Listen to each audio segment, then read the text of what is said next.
Assalamualaikum warahmatullahi wabarakatuh. Alhamdulillahirrabbilalamin.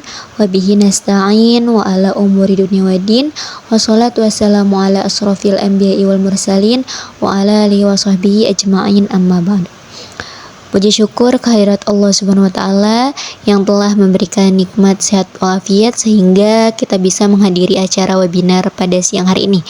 Salawat serta salam kita haturkan kepada baginda kita, yakni Nabi Muhammad Sallallahu Alaihi Wasallam, yang telah menjunjung umatnya dari zaman kegelapan hingga zaman terang benderang. Pertama, yang saya hormati Ibu Anggita Nurcahyani SEME selaku dosen pembimbing mata kuliah Sejarah Pemikiran Ekonomi Islam. Yang kami hormati pemateri kita yaitu Kak Salman Al-Ghifari, serta teman-teman yang hadir pada webinar kali ini, dan tak lupa pula kepada panitia webinar yang saya hormati dan yang saya banggakan. Sebelum memulai acara pada siang hari ini, izinkan saya membacakan susunan acara pada webinar kali ini. Acara yang pertama yaitu pembukaan, acara yang kedua sambutan dari ketua pelaksana, acara yang ketiga yaitu pembacaan CV pemateri, yang keempat pemaparan pemateri, yang kelima yaitu diskusi atau tanya jawab, yaitu acara yang keenam penyerahan sertifikat, yang ketujuh penutup. Baik, marilah kita buka acara pada siang hari ini dengan membacakan Bismillahirrahmanirrahim. Acara yang kedua yaitu sambutan dari Ketua Pelaksana kepada Reza Maulana selaku Ketua Pelaksana dari webinar pada siang hari ini, dipersilahkan. Apresiasi tingginya juga kami sampaikan kepada pemateri dan juga moderator yang telah bersedia meluangkan waktu untuk berbagi ilmu dan memandu diskusi kita. Manfaatkan kesempatan ini sebaiknya, jangan ragu untuk bertanya, berdiskusi, dan terlibat aktif. Semoga yang kita dapatkan hari ini menjadi berkah dan bermanfaat bagi kita. Mohon maaf apabila ada kekurangan dalam penyelenggaraan acara ini. Terima kasih. Wassalamualaikum warahmatullahi wabarakatuh.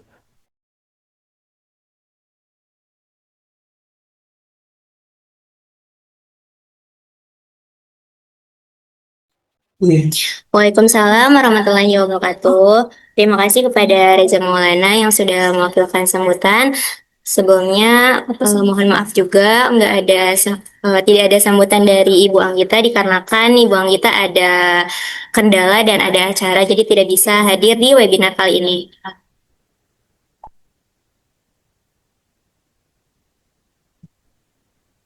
Acara selanjutnya yaitu pemaparan materi oleh narasumber.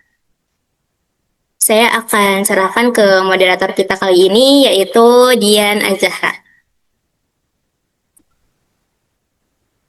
Oke, terima kasih. Saya ucapkan kepada MC kita pada siang hari, yaitu Kak Sinta Dewi.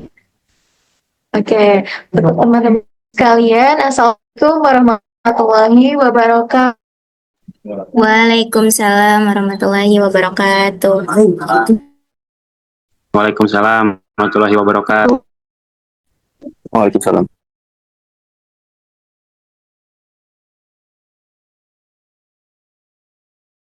Baik, Kak. Alhamdulillah. Gimana teman-teman yang lain? Oke, teman-teman, hari ini kita tuh bakal membahas nih teman-teman materi yaitu tentang pemikiran ekonomi Abmanan, teman-teman. Kita beruntung banget nih teman-teman karena yang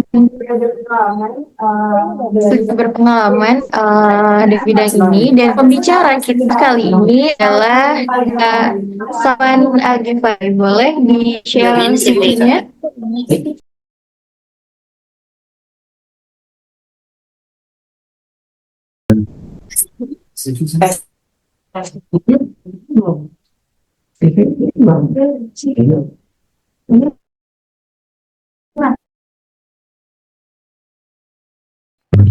Halo, suara saya putus nggak nih? Kedengeran Oke, soalnya sinyalnya agak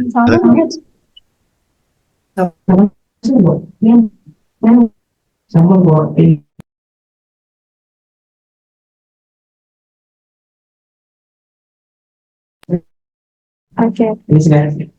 Kak Salma sendiri gimana nih kabarnya Kak? Baik, Kak. alhamdulillah baik. Dian gimana? Sehat? Alhamdulillah. Alhamdulillah. Untuk share screen dari saya atau gimana, Dian? Oke, teman-teman sekalian, saya sebagai moderator pada hari ini ingin membaca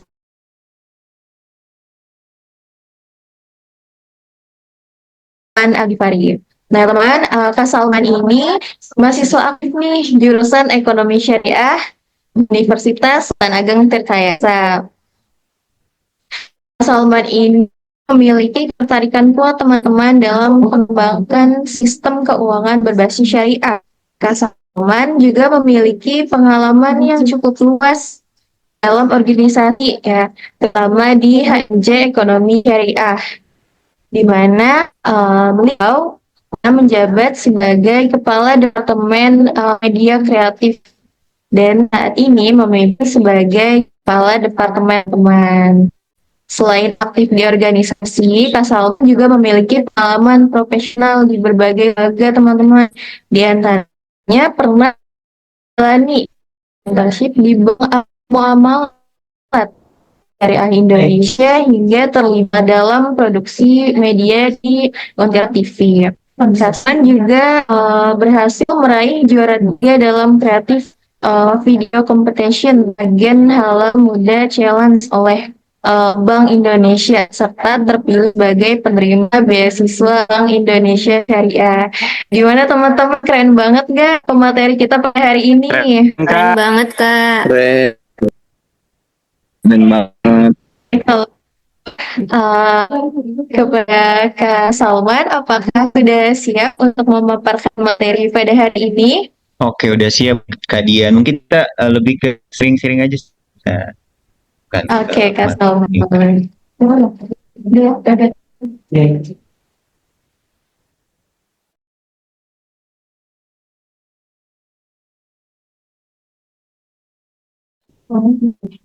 Untuk moderator boleh di-share ya katanya buat teman-teman juga nih, siap alat tulisnya bisa dicatat apa aja yang sama pemateri kita pada hari ini.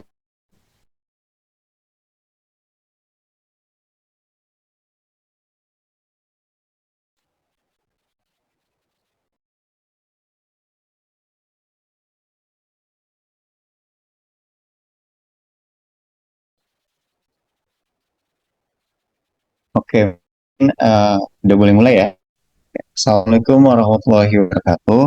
Waalaikumsalam warahmatullahi wabarakatuh. Tadi Bang Oke, tadi saya mau mengucapkan terima kasih juga kepada ketua pelaksananya. Oke, nah, oke, mungkin saya mau ngucapin selamat siang teman-teman semua. Semoga everything is going well ya. Semoga baik-baik aja.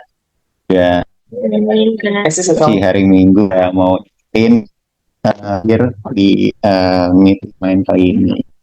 Nah, kesempatan kali ini saya mungkin mau kita diskusi bareng, kita sharing mengenai stok penting di pikiran ekonomi Islam. Salah satu tokoh penting di Islam saat ini sudah mulai terlupakan. Nah, impact-nya padahal sangat besar di kita hingga saat ini. Mungkin ada siapa? Ada yang bisa nebak? Udah ke spoiler juga di pamflet. Ya, Muhammad Abdul Manan, salah satu tokoh ekonom Islam yang biasanya sangat besar bagi peradaban Islam saat ini. Nah, mungkin boleh di next slide, Kak Operator.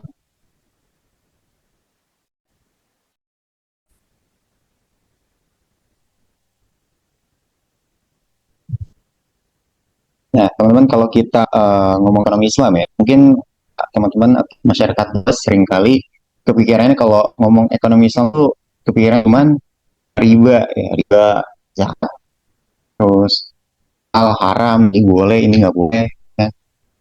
Nah, Abdul Manan di sini itu untuk memberikan POV baru, sudut pandang baru. Dia melihat bahwasanya ini tuh banyak loh, bisa loh diberikan sebuah sistem ekonomi, bisa loh diajarkan untuk diimplementasikan, praktekkan atau menjadi solusi loh, jadi permasalahan yang ada pada saat ini. Karena berbeda pada zaman dulu dengan zaman sekarang. Karena kalau zaman dulu sahabat Nabi kalau ada permasalahannya ya cukup-cukup tinggal nanya ke Nabi Muhammad, ke Rasulullah, datang ke rumahnya, ya Rasulullah, saya punya masalah bla bla. Kalau saya enggak, kita punya masalah kita tanya siapa ya kan. Oleh karena itu penting untuk kita mengetahui bahwasanya ada loh ekonom Abdul ini menciptakan sistem baru bagaimana antara teori dan praktek itu dikombin, bagaimana kita bisa mempraktikkannya jadi cuma teorinya gitu. Sebelum kita mengenal lebih dalam siapa itu Abdul Manan, bahwasanya kita tahu bahwasanya latar belakang adalah pemikiran. Mungkin tiba-tiba beliau teori A, teori C, teori D, ada pemicunya ya, entah itu dia kondisi sosialnya, kondisi ekonominya, atau karakteristik atau kekritik beliau, pola pikir beliau terhadap isu yang ada. Nah, saya lihat ekonomi Islam pada awalnya banyak juga hanya sebagai ajaran moral dan sistem yang ini ya. Abdul Manan memandang bahwa inilah Islam dapat diolah menjadi ekonomi modern yang sistematis. Dia juga menggabungkan prinsip syariah dan metodologi ekonomi sehingga ekonomi jadi lebih rasional, lebih adil dan juga aplikatif. Nah, di awal-awal Islam itu hadir ya, sering dianggap cuma ngajarin tentang harus berbuat baik, jauh ini, jauh itu, seperti yang saya bilang di awal, jauh ini, jauh itu.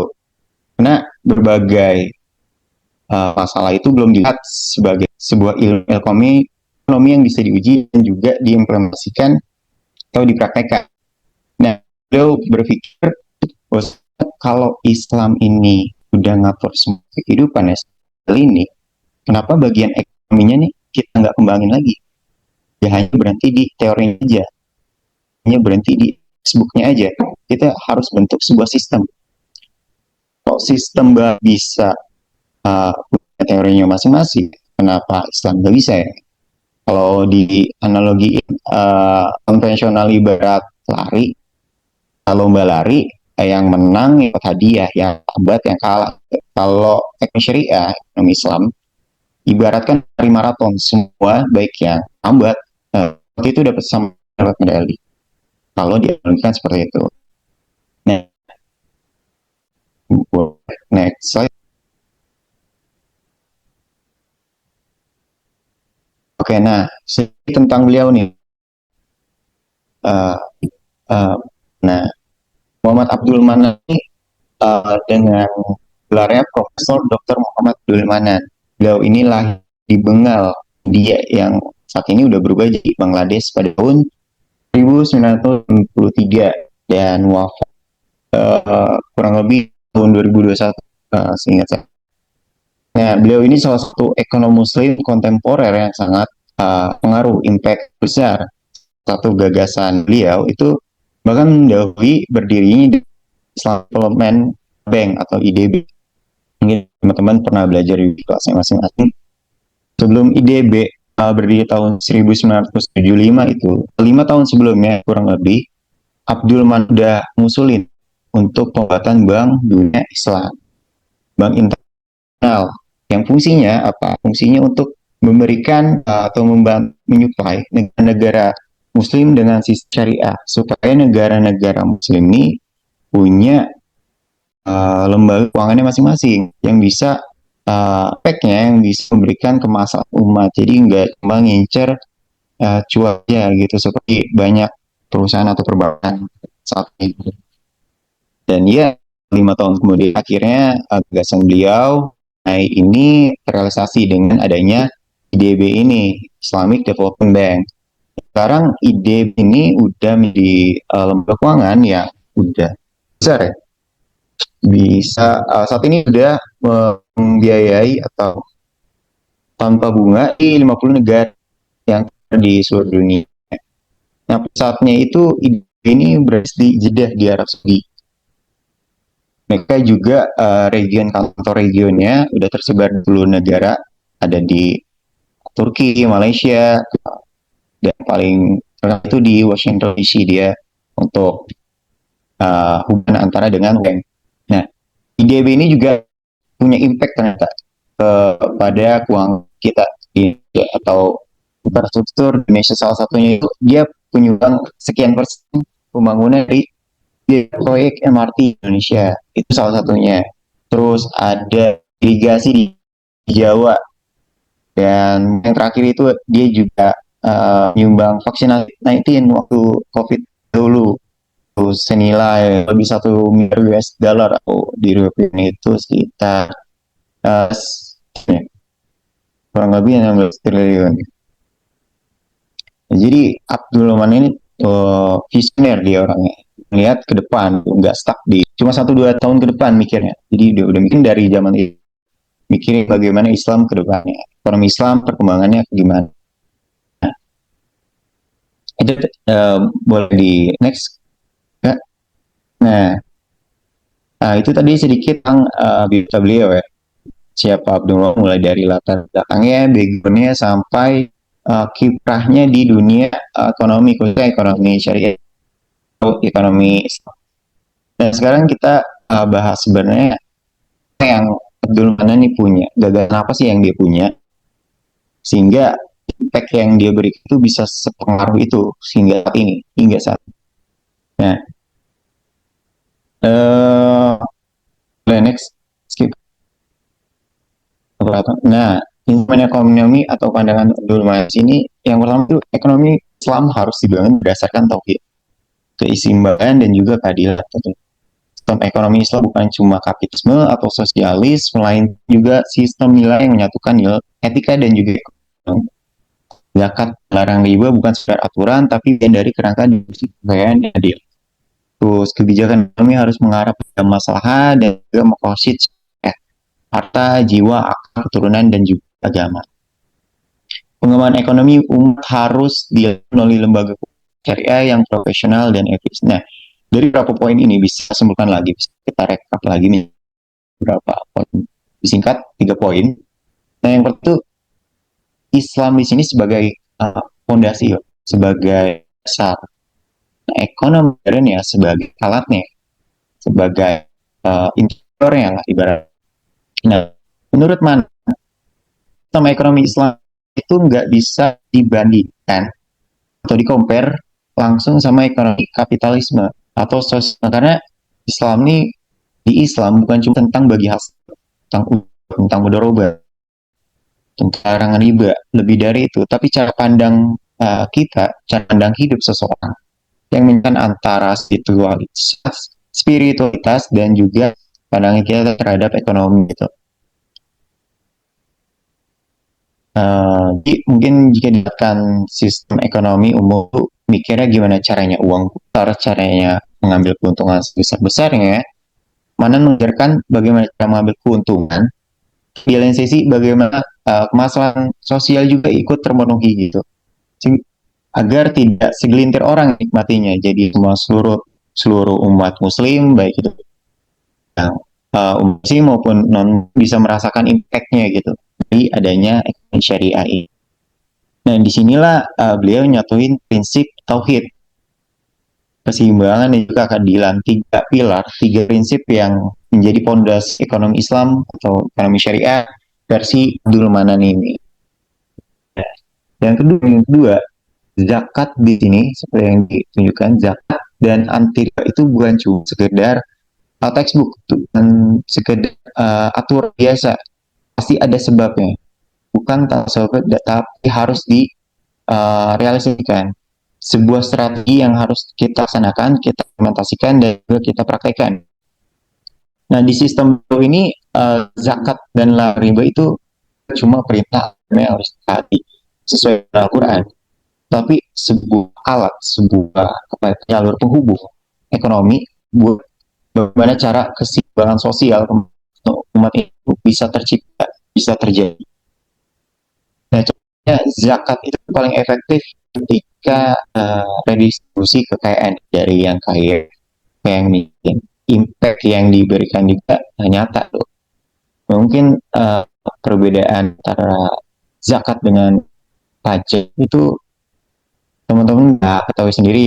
Mungkin kalau zakat itu secara garis besar ya, secara impact itu langsung oleh kita. Misalnya dari saya mau kasih zakat, lalu diberikan kepada asnaf, asnaf yang membutuhkan, langsung diberi orangnya langsung. Sedangkan pajak kita bayar, kita nggak tahu tuh masuknya kemana. Ternyata duitnya digunakan untuk bangunan di Papua ternyata, yang dimana kecil kemungkinan kita untuk berada di sana. Ngapain amat ke Papua kan? Gak ada hubungannya. Tapi kalau zakat itu pakai langsung dirasakan oleh orang orang membutuhkan atau asnaf gitu.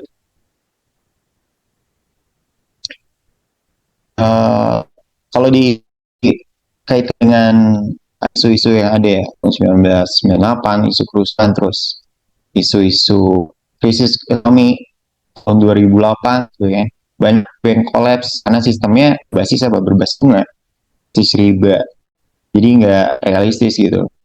Sedangkan prinsip ekonomi Islam ketika kalau saat itu dijalankan, benar-benar dilaksanakan full, yang berbasis keadilan tentunya, krisis kayak itu tuh bisa istilahnya bisa diminimalisir lah, bisa dicegah, bisa diantisipasi. Poin yang ketiga di sini, ekonomi Islam kan anti kemajuan sebenarnya, tapi menggara sebenarnya konvensional kita jadi juga loh ekonomi konvensional. Cuma ekonomi syariah ini kita lebih meluruskan aja ekonomi ya, ekonomi konvensional kita lurusin lagi sesuai dengan aturan kita.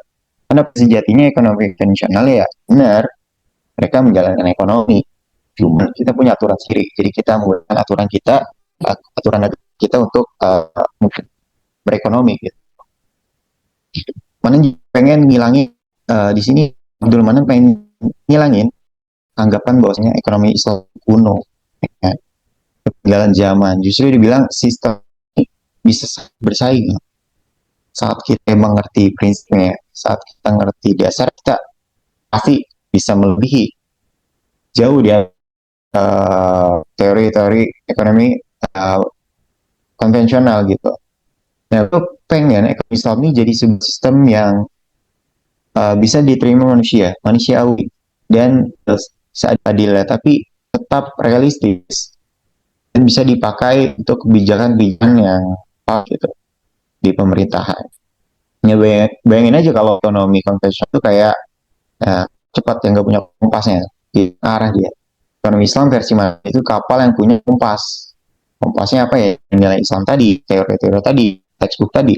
Jadi tahu mana yang benar.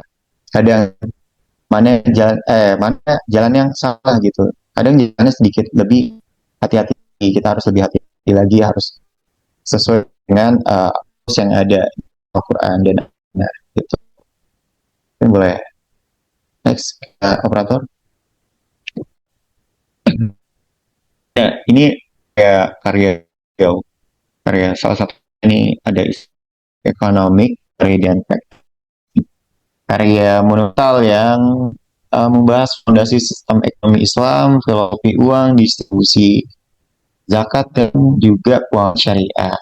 Nah, buku ini tuh seringkali dijadikan bahan ajar di perguruan tinggi. Nah, karya yang kedua ini ada Islamic Economic Theory and Peace Nation Need pada 1984. Saya akademik yang menjelaskan mengapa ekonomi Islam diperlukan dalam dunia modern dan apa aja yang membedakannya dari sistem kapitalis maupun sosialis. Oke, boleh next.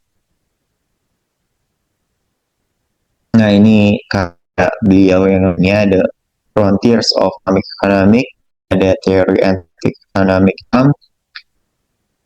Banyak dari beliau telah diterjemahkan menjadi rujukan penting di Indonesia, salah satunya Malaysia dan negara-negara ikut sana.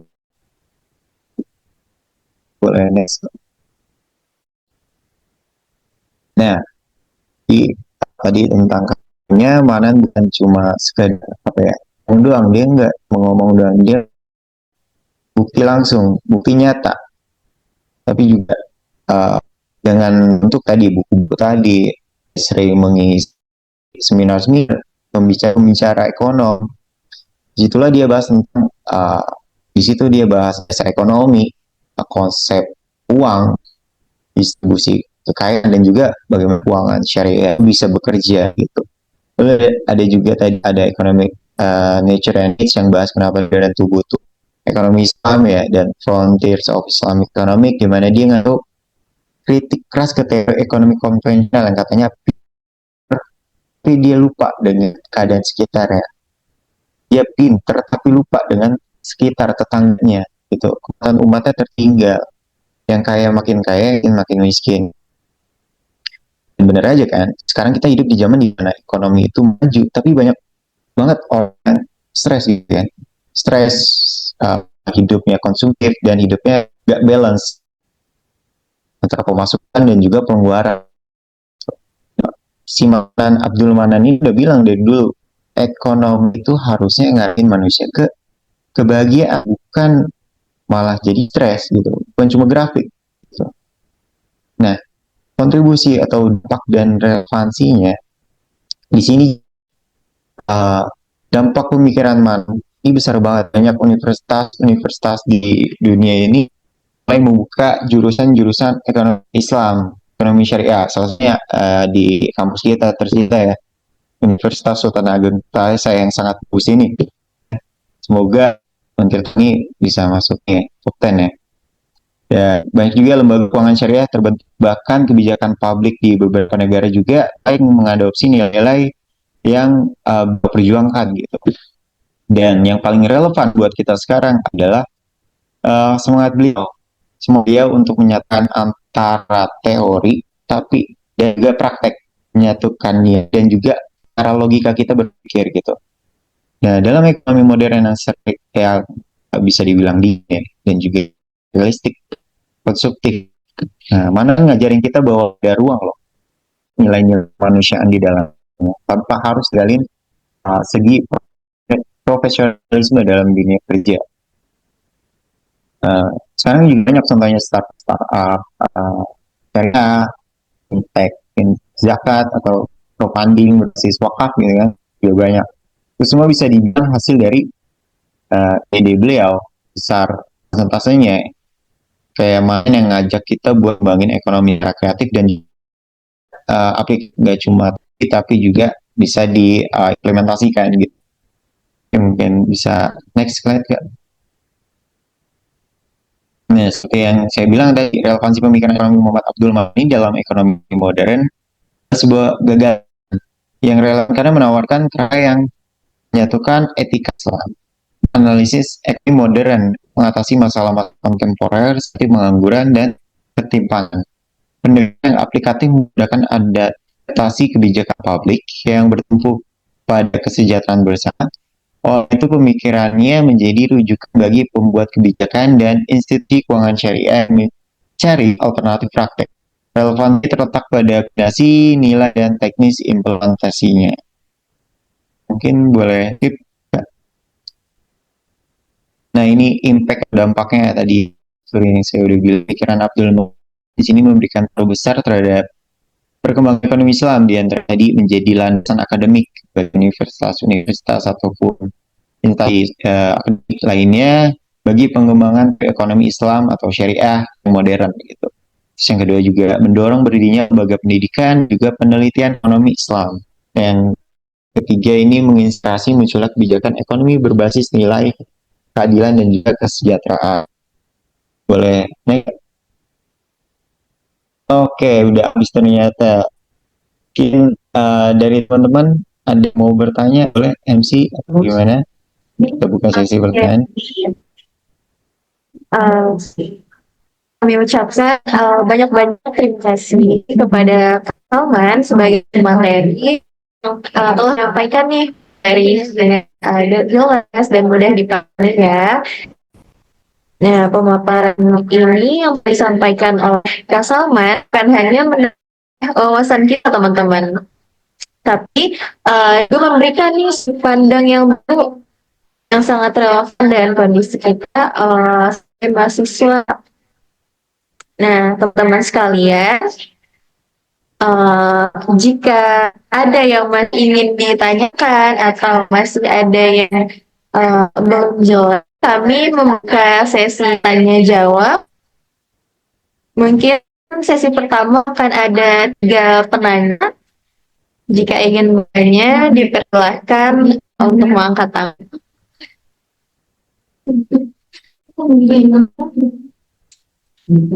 Boleh Heri Bob mengajukan pertanyaannya? Baik, terima kasih kepada Dian Azhar yang memberi saya kesempatan bertanya.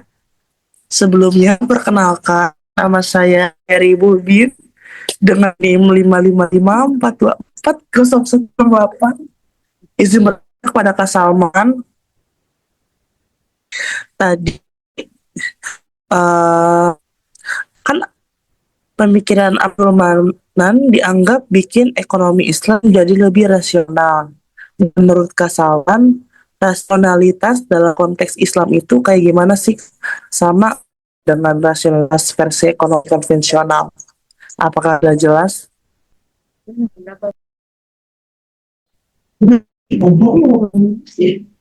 Izin bertanya, Kak Salma mau ditampung dulu pertanyaan atau mau langsung dijawab? Boleh ditampung dulu. Oke, boleh. Untuk penanya selanjutnya,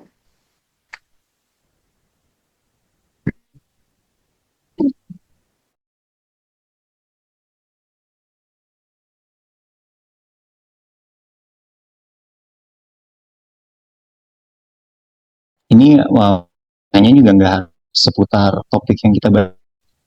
Di luar itu juga nggak apa-apa. Tanya aja.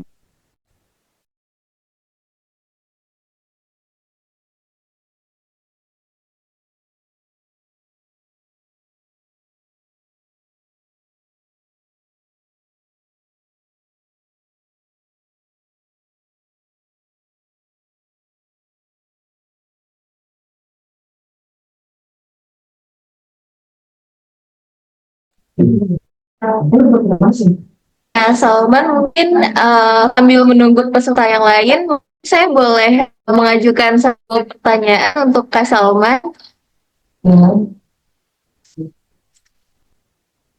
Pertanyaannya nih Kak, gimana cara kita ngebedain antara ekonomi Islam yang bernilai moral sama yang benar-benar bisa diterapkan secara ilmiah Kak, kayak yang dijelaskan oleh Abdul Manan tadi. Gimana tadi Kak, cara bedain ekonomi dalam apa? Izin ulang ya Kak, gimana nih cara kita ngebedain antara ekonomi Islam yang cuma bernilai moral sama yang benar-benar bisa dipin secara ilmiah kayak yang dijelasin sama Abdul Manan. Oke, thank you pertanyaannya. Oke. Boleh satu pertanyaan lagi untuk sesi pertama ya Kak. Ada Varial Reynandre yang udah absen. Boleh Varial mengajukan pertanyaannya?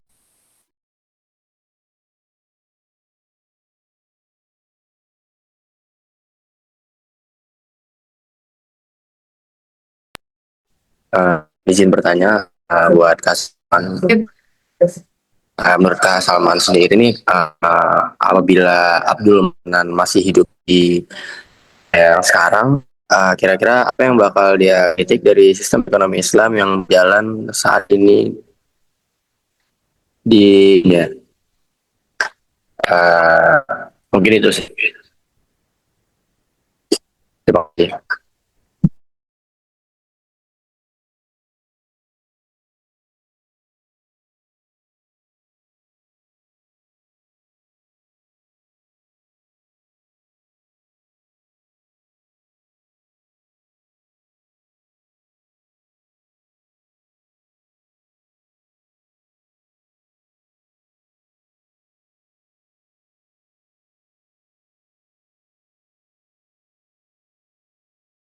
Untuk Kak Salman, bagaimanakah apa? Tiga pertanyaan tadi sudah jelas?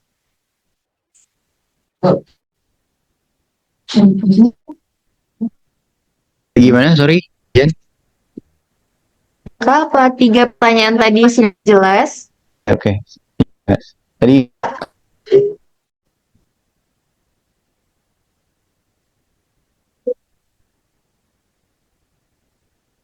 tadi Bobin ya? Kok suaranya berubah gitu, Bobin? Betul, Harry Bobin yang Tapi terkait rasionalitas ya dalam Islam. Iya Kak, betul. Orang berubah suaranya. Oke, Bobin. Jadi mengenai rasionalitas dalam Islam itu rasionalitas itu berarti kan gunain akal untuk ambil segala keputusan yang sesuai dengan yang Allah Subhanahu wa taala ajarkan. Jadi bukan cuma asal dia logis aja, tapi menurut manusia menurut dia logis, tapi harus juga sejalan apa yang Allah Subhanahu wa taala ajarkan. Jadi nggak asal bisa kita praktekkan, harus sesuai dengan prinsip syariat. Itu apa akal atau rasionalitas itu penting karena akal itu kan anugerah dari Allah Subhanahu untuk bisa bedakan ini saya on game kelihatan kan? Enggak ya? Oh, belum. Nggak kelihatan Kak. Ya gelap ternyata belum dulu. Sorry. Nah, ternyata akal itu yang seperti yang kita tahu ya untuk membedakan mana yang benar, mana yang salah kan. Untuk membedakan mana yang baik, mana yang buruk.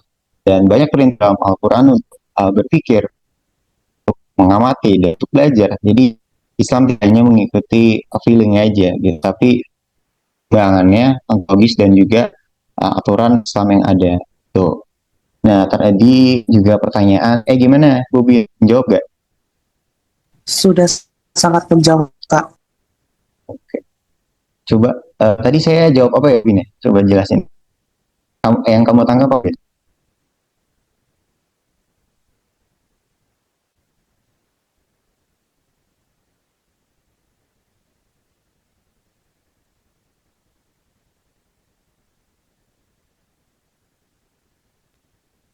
Saya ulangi lagi. Ya, yang tadi pemaparan yang saya ucapkan, mungkin apa yang kamu tangkap? Oke. Jadi tadi Salman menjawab bahwa rasionalitas dalam Islam nggak cuma soal maksimalin keuntungan pribadi, tapi juga mempertimbangkan keberkahan, keadilan, dan kesejahteraan sosial. Jadi tetap rasional, tapi ada nilai spiritual dan sosial yang dilibatkan. Kalau ekonomi karena rasionalnya sering sempit, asal untung ya udah. Oke, thank you. Walaupun tadi jawaban saya bukan itu ya, tapi nggak apa-apa. Jadi pertanyaan yang kedua tadi ya, siapa tadi tuh yang nanya? Kak Tuplak ya, Tuplak yang nanya tadi. Cara bedain ekonomi yang cuma bernilai mahal sama yang benar-benar bisa diaplikatif atau diimplementasikan gitu. Nah, membedakannya itu kalau yang bernilai moral cuma bicara baik, buruk, adil, tidak ada aturan teknis yang mengatur untuk penerapan gitu. Contohnya bisnis itu harus jujur, kan nggak spesifik ya harus jujur harus gitu. Nah kalau benar-benar diterapkan atau praktisnya itu ada sistem peran mekanisme jelas bisa langsung digunakan dalam ekonomi yang nyata gitu real di masyarakat kita. Contohnya jual beli syariah, zakat, terus bank syariah, bagi hasil mudharabah, merokobah dan sebagainya gitu. Ekonomi Islam nilai dan prinsip ekonomi Islam aturan sistem yang diterapkan di kehidupan yang nyata gitu. Mungkin begitu jawaban dari saya. Siapa yang nanya? Lupa saya. Ya, saya sendiri. Oh iya, Dian. Lupa. Begitu, Dian. Terima kasih atas jawabannya, Kak. Nah, tadi pertanyaan yang ketiga dari Pak Ketuplak nih.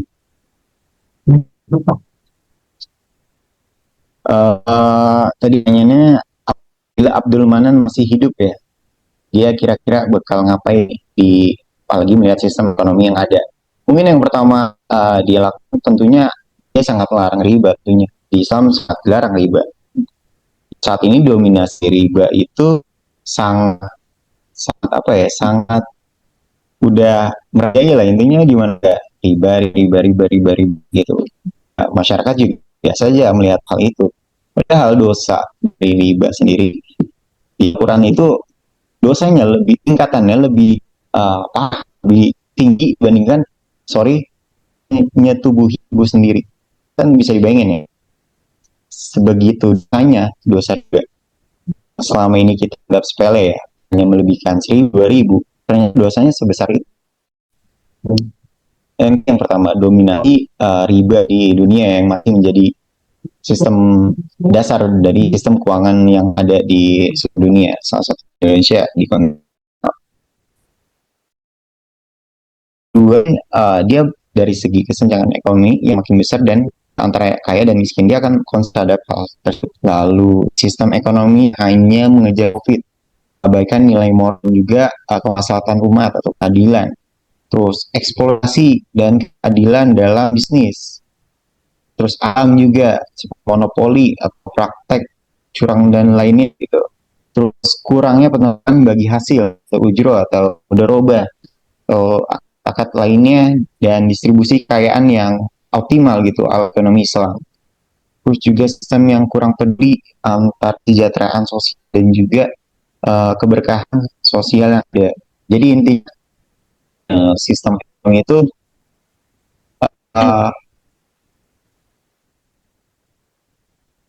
ini dia. Tadi sistem ekonomi itu saat ini masih dianggap terlalu materialistis, masih tujuannya masih goals itu cuan, walaupun tidak dilarang ya cuan itu, dan tidak berlandaskan keadilan serta etika Islam yang memperjuangkan gagasan-gagasan dari Abdul Manan itu. Jadi hal yang selama ini diperjuangkan yang dilakukan oleh dunia saat ini mungkin akan diperjuangkan oleh Abdul Manan jika dia masih hidup saat itu. Sekian jawaban dari Kak Dian.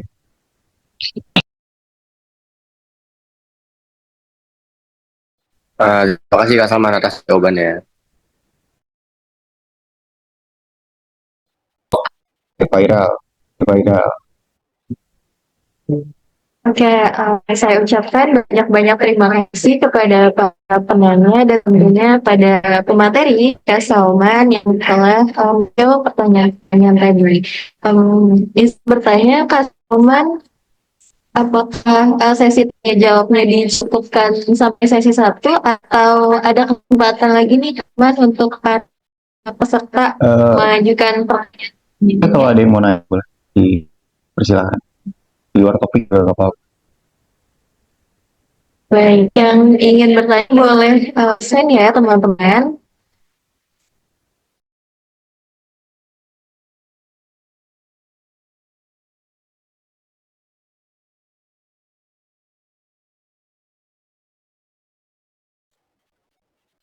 Pada Elvan boleh dipersilakan mengajukan pertanyaannya.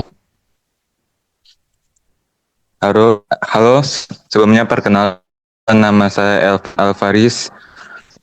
Saya izin menanya, apabila di Indonesia kan masih ada dua sistem ekonomi antara ekonomi kapitalis dan syariah. Bagaimana apa dampaknya apabila satu Indonesia ini hanya ada satu sistem ekonomi yaitu syariah, dampaknya bagi Indonesia?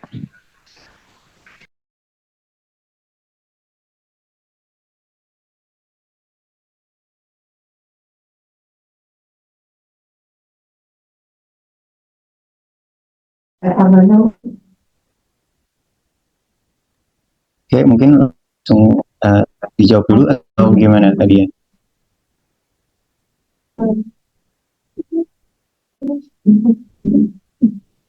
Pada kamu mau ditampung dulu atau mau langsung jawab Kak? Boleh mungkin langsung dijawab aja ya. Kalau memang jawab pertanyaan mungkin ya, bagaimana kalau sistem ekonomi syariah ini full ya diimplementasikan, dipraktikkan, dijalankan oleh seluruh negeri di Indonesia, di dunia. Tentunya yang akan terjadi tentunya riba udah nggak ada ya, bunga tuh udah nggak ada, sistem bunga udah nggak ada, diganti dengan kata-kata yang Islamnya gitu, bagi hasil rokok dan sebagainya. Nah, terus impact mungkin kesenjangan seperti kesenjangan yang kaya dan miskin tuh udah berkurang atau bahkan sudah nggak ada, karena ada zakat tadi, infak, sedekah, dan juga distribusi yang merata gitu, yang adil. Lalu dari segi bisnis juga, dari keuangan lebih beretika, jadi tidak ada ya yang namanya penipuan, gambling, tidak jelasan poli dan sebagainya. Terus ekonomi bahkan fokus pada kesejahteraan sosialnya, bukan hanya sekedar mencari keuntungan aja. Dan yang jadi mungkin aktivitas ekonomi juga akan membawa tentunya di kita selaku umat membawa keberkahan dan memperhatikan keberlanjut kita gitu loh, dan bisa menjadi poin plus di kehidupan kelak nanti ketika di mal pertimbangan mana harus kita masuk surga atau neraka gitu. Di dunia ini ketika sudah memiliki sistem ekonomi Islam sudah merata di dunia, banyak orang atau bukan hanya pihak tertentu saja tuh, tentunya hal-hal seperti yang saya sudah bilang tadi itu tidak akan terjadi gitu, kayak ketimpangan sosial, masyarakat yang maksudnya kalangan bawah minta-minta di pinggir jalan ataupun dan sebagainya gitu. Jadi hal tersebut insya Allah tidak ada lagi gitu jika memang ekonomi Islam sudah diterapkan di seluruh dunia. Mungkin seperti itu Kak Dian.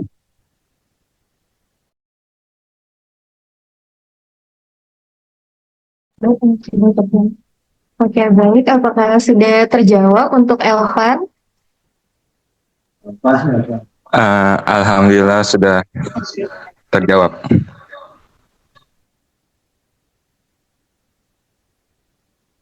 Oke, baik. Untuk penanya selanjutnya, boleh langsung raise hand.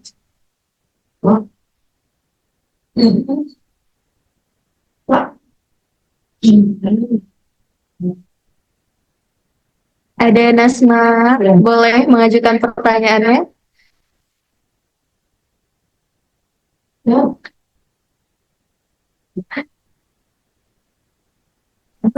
Izin perkenalkan diri dulu sebelumnya. Perkenalkan, nama saya Tiara. Izin bertanya. Tadi kan disebut kan pemikirannya itu mendorong berdirinya lembaga ekonomi Islam. Nah, menurut kakak sendiri nih sebagai pemateri, kenapa perkembangan ekonomi Islam di lapangan masih lambat dibandingkan teori yang sudah ada?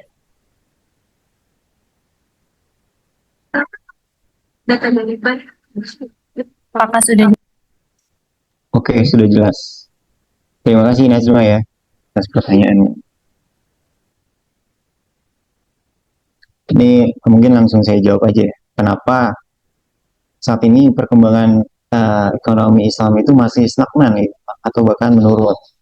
Jadi mungkin jika dibuat beberapa poin, yang pertama itu sistem konvensional ini di Indonesia khususnya udah mengakar kuat di dunia, bukan hanya di Indonesia maupun bukan hanya di Indonesia tapi udah di seluruh dunia udah mengakar dia. Terus juga kurangnya pemahaman masyarakat gitu tentang ekonomi syariah. Salah satu contohnya ketika Lebaran gitu. Ketika Lebaran mungkin salah satu orang tua kita juga melakukannya gitu. Menukar uang di jalan, mungkin teman-teman tahu tuh, menukar uang di jalan dengan 100.000 misalkan. Uang 100.000 tapi kita bayarnya 95. Itu kan ada gap di situ. Itu sebenarnya dilarang oleh Islam, tapi masyarakat masih sering melakukan hal tersebut. Terus perkembangan lambat juga karena mungkin minimnya inovasi atau riset gitu dalam produk-produk keuangan syariah, khususnya di perbankan gitu kan. Lalu juga regulasinya nih atau kebijakan dari pemerintah kita sendiri yang belum support, belum sepenuhnya mendukung gitu dengan adanya ekonomi syariah konvensional. Dan seringkali masih ada anggapan tuh bahwasanya ekonomi syariah ini hanya untuk umat Islam gitu. Sering orang yang di luar non muslim itu berpikiran bank syariah untuk yang muslim-muslim aja. Mereka sebenarnya enggak. Kalau mereka berpikir rasionalitas ya, ketika mereka menggunakan bank syariah, mereka sebenarnya sedang menyelamatkan generasi ke depannya. Kenapa saya bisa bilang kayak gitu? Karena let's say bank syariah itu kan, bank itu sendiri kan menerima dan menyalurkan. On cam ya, lupa. Bank syariah itu kan menerima dan menyalurkan. Nah, di bank syariah kita menerima dari harta yang halal tentunya, lalu disalurkan ke sektor-sektor yang memang diizinkan atau yang halal. Gak ada tuh kita menyalurkan atau memberikan kredit pinjaman ke sektor-sektor yang non halal. Contohnya ke entah itu diskotik, tempat-tempat yang dilarang, ataupun karaoke dan sebagainya gitu kan, yang dilarang. Nah, kalau umat non-muslim sadar akan hal itu, ketika mereka deposit di bank syariah, uang yang mereka punya itu kan disalurkan ke sektor-sektor yang halal. Tapi ketika uang yang depositkan ke bank konvensional itu nggak melihat apakah uang ini disalurkan ke yang halal atau yang haram gitu. Mereka cuek, mau itu tempat maksiat, non halal, mereka bodo amat, yang penting cuan gitu dari bunganya itu. Nah, ketika uang itu diberikan konvensional, uangnya disalurkan ke tempat karaoke itu kan, atau tempat diskotik atau tempat-tempat yang haram itu kan makin berkembang. Ketika tempat-tempat tersebut berkembang, ya impact-nya bagi sekitarnya juga buruk. Contohnya ketika cucunya nanti ketika besar malah asik itu, malah ikut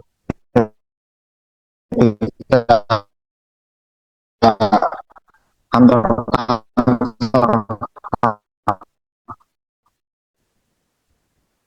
non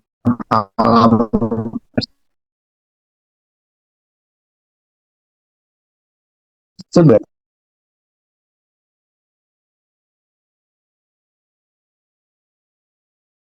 Itu dia bakal mudah menjerumus ke sana gitu. Jadi poin lah mengapa perkembangan generasi mereka ke depannya. Mungkin gitu, Nasma.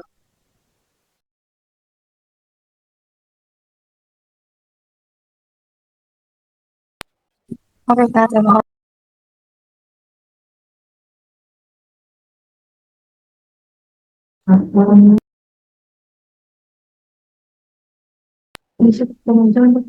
Untuk satu lagi pertanyaan dipersilakan.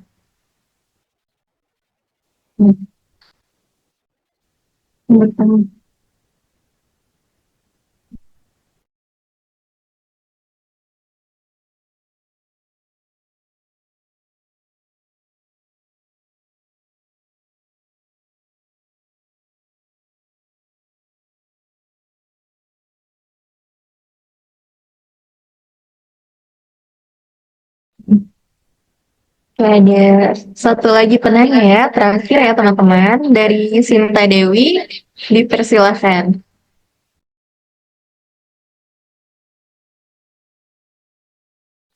Baik, terima kasih Ian sebagai moderator yang sudah memberi kesempatan. Izin bertanya kepada Kak Salman, pemikiran Abdul Manan kan banyak seperti larangan riba dan yang lain gitu kan.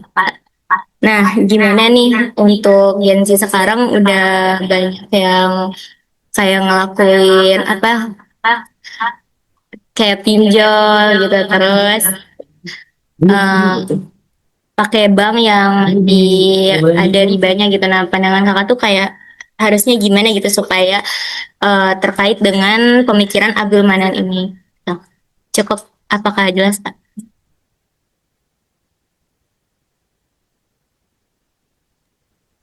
Ya jelas sih, Nda. Terima kasih. Mungkin saya langsung jawab ya. Terkait bagaimana caranya Gen Z ini terhindar dari hal-hal yang seperti Sinta bilang, kayak pinjol dan sebagainya. Nah, mungkin kita lihat dulu uh, ke basic orang tersebut ya. Mungkin orang tersebut hidupnya glamor atau konsumtif atau hidup yang serba ingin lebih gitu. Jadi yang pertama, biasakan hidup itu sesuai dengan apa yang kita bisa lakukan atau sesuai dengan kemampuan kita. Hindari gaya-gaya yang memang konsumtif. Cuma maksud tujuannya biar dia kelihatan keren aja.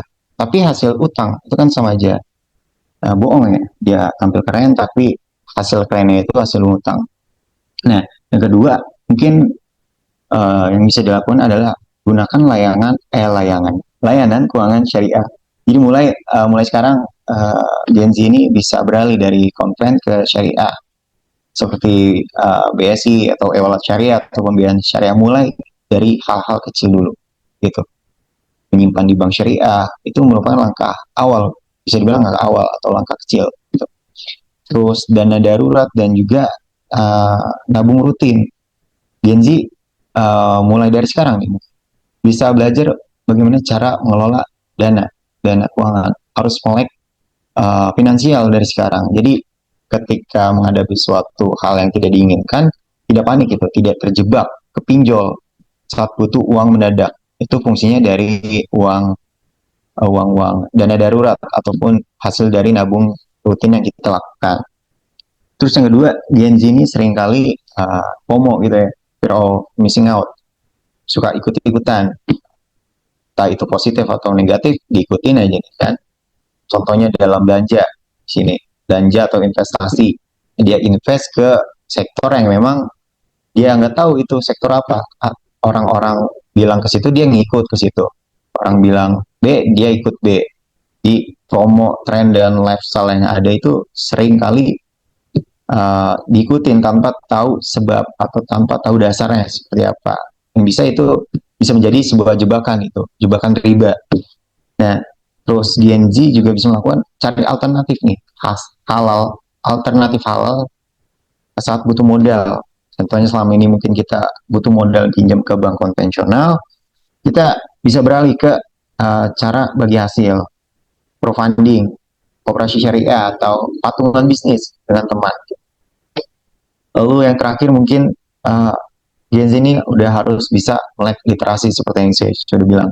Belajar literasi keuangan syariah. Kenali mana yang halal, mana yang haram, mana yang boleh, mana yang nggak boleh, mana yang mengandung unsur riba, mana yang enggak. Mungkin harusnya sebenarnya dari sedini mungkin financial planner atau melek finansial itu udah harus diajarkan sedini mungkin gitu. Jadi nggak harus nunggu punya uang dulu. Habit kecil tuh bisa nentuin masa depan kita ke depannya. Ntar kita nabung rutin 10.000 sehari, kalau dikumpulin sama setahun ya banyak juga kan. Walaupun 10.000, 5.000 atau 2.000. Yang penting kita udah punya habitnya. Jadi ketika ada uang masuk, nggak ucuk-ucuk, langsung jalan-jalan gitu. Uang habis langsung. Enggak.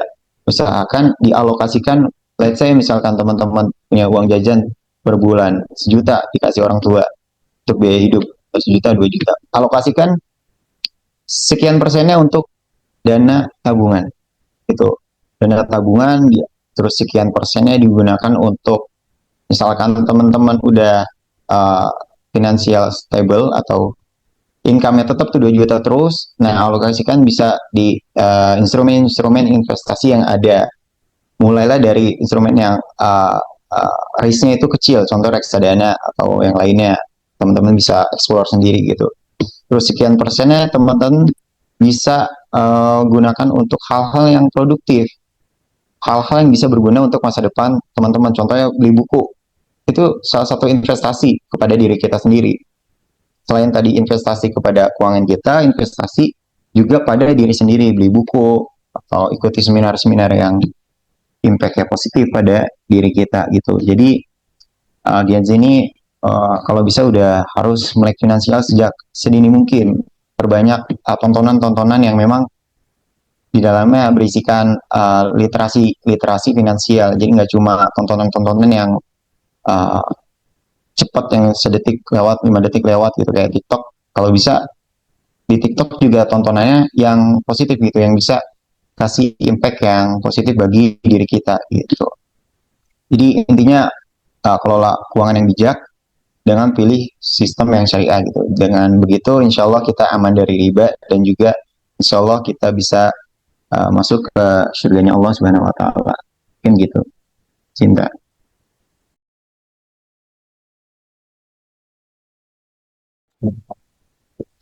Oke, materi demi materi sudah disampaikan ya oleh Kak Salman, peserta juga sudah mengajukan pertanyaan-pertanyaan yang bagus ya Kak, sudah dijawab juga oleh Kak Salman sendiri.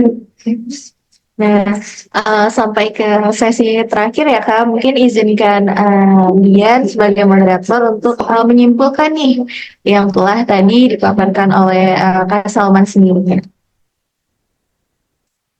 Oke, teman-teman sekalian. Jadi, seperti yang sudah Kak Salman sampaikan tadi, pemikiran Abdul Manan ini menunjukkan bahwa ekonomi Islam ini menjadi ilmu yang rasional, teman-teman. Bukan cuma sekedar kayak hanya ajaran moral. Tapi Abdul Manan itu berhasil gitu, teman-teman, untuk menggabungkan nilai-nilai syariah dengan analisis ekonomi modern sehingga melahirkan sistem ekonomi yang adil, seimbang, juga pastinya relevan dengan kebutuhan zaman. Terus gagasan Abdul Manan ini jadi dasar penting teman-teman bagi perkembangan teori dan praktik ekonomi Islam di dunia modern. Oke, baik seperti itu. Mungkin sekali lagi saya ucapkan terima kasih sebanyak-banyaknya untuk Kak Salma sebagai pemateri pada webinar siang hari ini, dan untuk teman-teman semua kurang lebihnya mohon maaf. Wabillahi taufiq wal hidayah. Saya kembalikan lagi ke MC.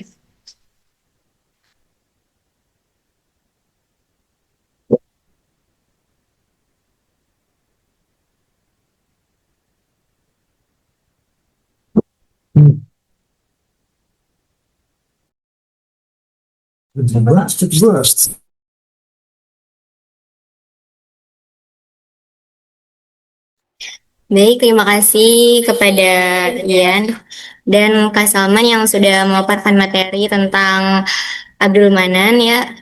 Sangat bagus banget buat kehidupan kita sekarang, apalagi Gen Z ya. Perlu pemikiran dia yang diterapkan di zaman sekarang. Di Canva jangan tuh. Gak bisa. Baik, mungkin untuk selanjutnya yaitu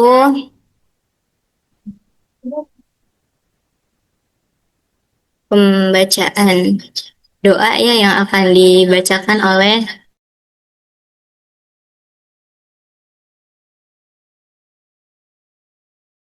mohon maaf ada kesalahan. Mungkin setelah ini akan pembagian sertif yang akan diserahkan oleh ketua pelaksana. Mohon maaf teman-teman.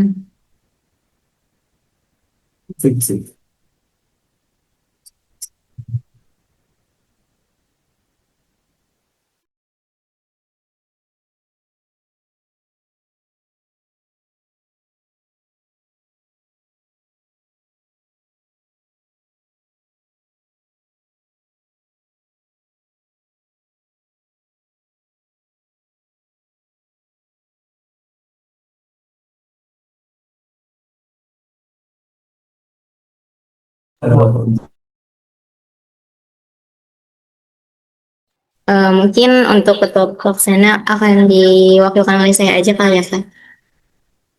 Mungkin boleh di dokumentasi operator. Kesalnya bisa bikin sih. Bentar ya teman. Bisa.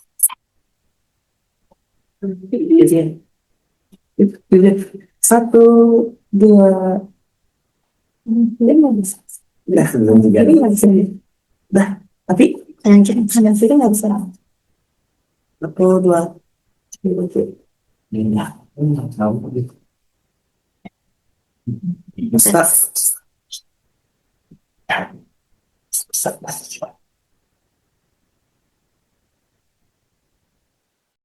Mungkin untuk panitia boleh on cam dulu ya. Mau didokumentasi. Maaf ya Kak.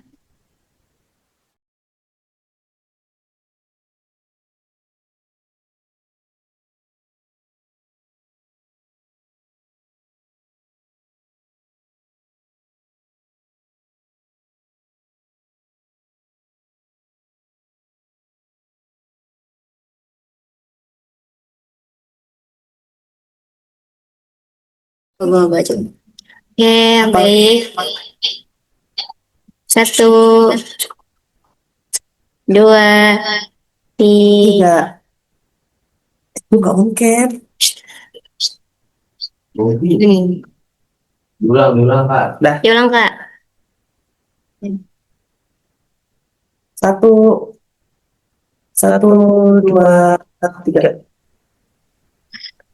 Slide kedua. 1, 2, 3. Slide ketiga. 1, 2, 3. Ada on cam.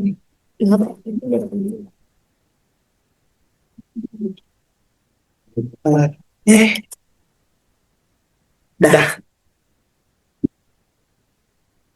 Baik, terima kasih kepada operator dan kepada Kak Salman ya.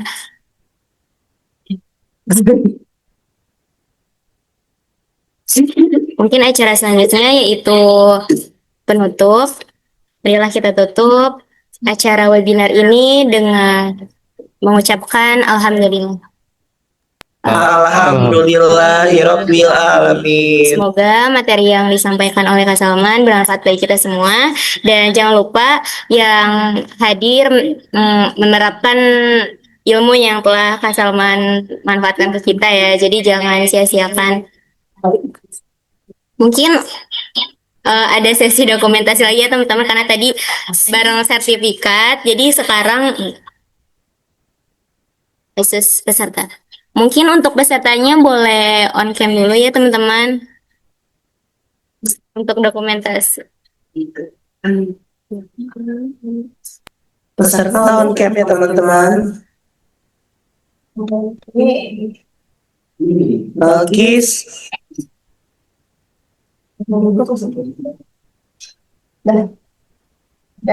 Boleh. Oke, aku SS ya teman-teman. 1, 2, 3. 1, 2, 3. Terima kasih teman-teman yang udah on cam dan udah join juga.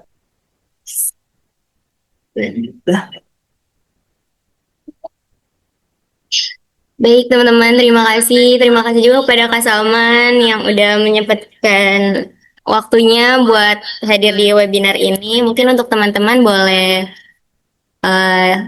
live juga nggak apa-apa. Terima kasih Kak Salman. Oke, thank you Sinta ya. Terima kasih ya Kak Terima Salman. kasih Kak Salman. Terima kasih Kak Salman. Terima kasih. Oke, Terima sip. kasih.